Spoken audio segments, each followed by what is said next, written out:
Assalamualaikum warahmatullahi wabarakatuh.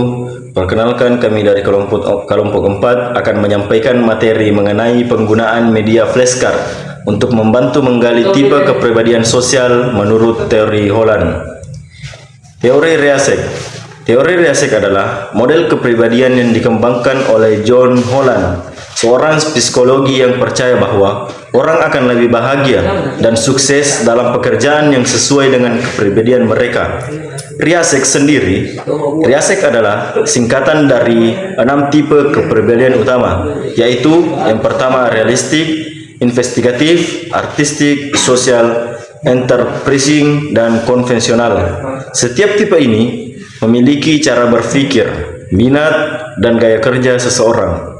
Inti dari teori ini adalah bahwa lingkungan kerja memiliki kepribadian dan kecocokan antara kepribadian individu dan lingkungan kerja akan meningkatkan kepuasan, produktivitas, dan kesuksesan seseorang. Setelah mengenal sedikit teori kepribadian Holland, sekarang saatnya kita masuk ke penjelasan dan simulasi penggunaan flashcard dalam membantu tipe kepribadian sosial menurut Holland. Sekian, Assalamualaikum warahmatullahi wabarakatuh.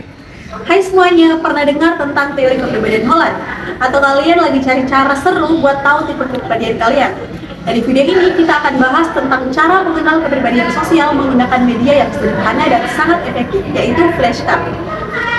Nah, teori Holland membagi kepribadian menjadi 6 tipe, yaitu realistik, investigatif, artistik, sosial, enterprising, dan konvensional, atau disingkat Reasek. Nah, dalam video ini kita akan fokus ke tipe sosial.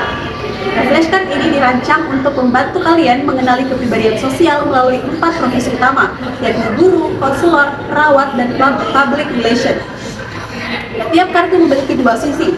Sisi depan berisi informasi tentang profesi, dan sisi belakang berisi situasi sosial yang mencerminkan tantangan nyata di profesi tersebut. Yuk, langsung aja kita simak penjelasan dari masing-masing kartu. Baik, jadi profesi pertama itu yang terdapat dalam flashcard ini adalah seorang guru. Nah, di sini di bagian depan kartu terdapat penjelasan mengenai karakteristik dan skill yang dibutuhkan oleh seorang guru. Yang pertama itu menyukai interaksi dengan siswa. Yang kedua, seorang guru itu membantu siswa untuk memahami materi pelajaran. Yang ketiga, membangun hubungan positif dengan siswa dan orang tua. Adapun skill yang dibutuhkan oleh seorang guru yaitu seorang guru harus memiliki komunikasi yang efektif, kemampuan mengajar, kesabaran, serta manajemen kelas dan empati. Di bagian belakang kartu itu terdapat sebuah tantangan yang harus diselesaikan oleh pemain, di mana situasinya itu siswa sering terlambat datang ke sekolah dan tampak tidak fokus pada saat pembelajaran berlangsung. Nah, di sini ada 2 pilihan tindakan yang bisa dilakukan oleh pemain. Yang pertama yaitu menegur siswa di depan kelas untuk memberi pelajaran. Yang kedua yaitu mengajak siswa berbicara secara pribadi untuk memahami masalah yang dihadapi oleh siswa tersebut. Pada kartu kedua terdapat profesi perawat. Pada bagian depan kartu terdapat karakteristik dan skill yang dibutuhkan oleh profesi perawat. Yang pertama ada karakteristik. Yang pertama memberikan perawatan fisik dan emosional kepada pasien. Yang kedua bekerja sama dengan tim medis lainnya, dan yang ketiga menyediakan dukungan kepada keluarga pasien. Skill yang dibutuhkan oleh profesi perawat yaitu keterampilan medis, empati, dan kemampuan bekerja dalam tim. Dan di dalam kartu terdapat tantangan yang harus diselesaikan oleh pemain.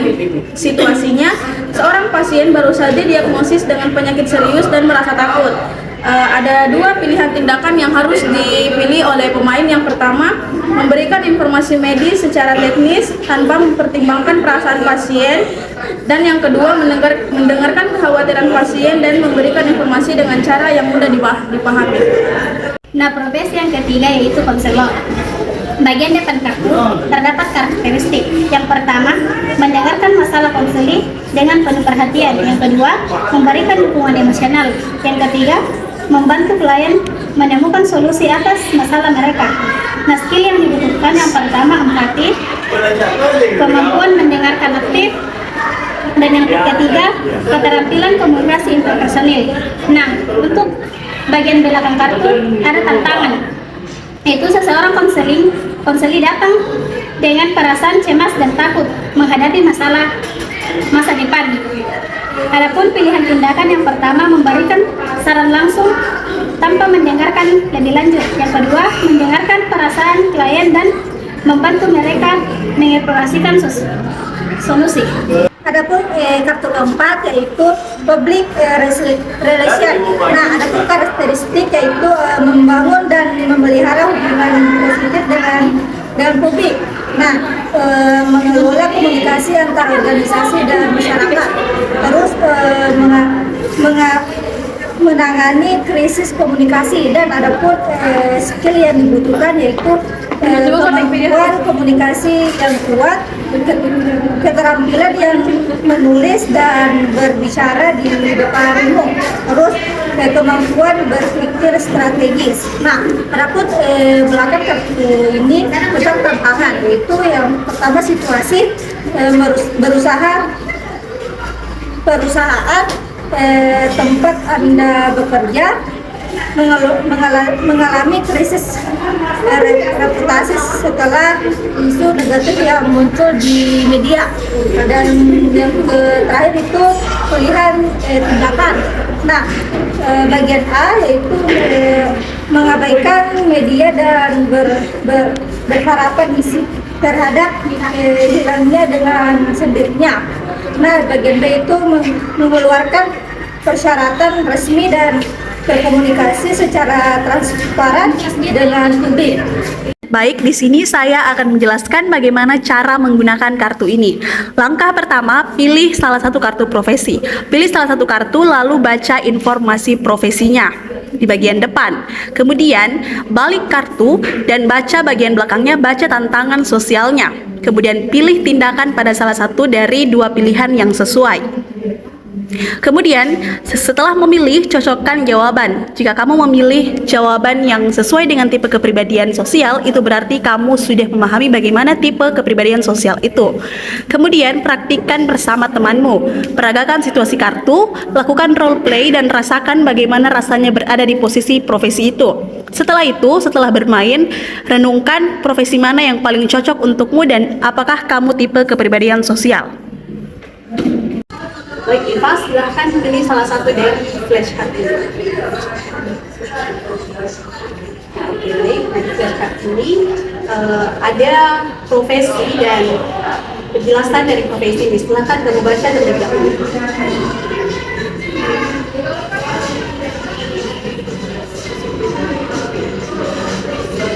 Sudah? Setelah itu, silakan baca tantangan di balik kartu ini. Pilih tindakan yang sesuai dengan situasi yang ada di sini.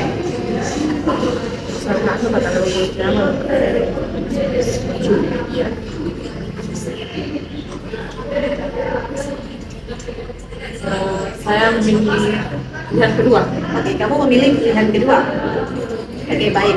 Setelah itu, silahkan praktikkan situasi di kartu ini dan pilihan tindakan yang kamu pilih. Silahkan pilih salah satu temanmu. Kenapa Firda? Akhir-akhir ini saya merasa stres dengan banyaknya tugas, saya tidak bisa kondisikan manajemen waktu saya.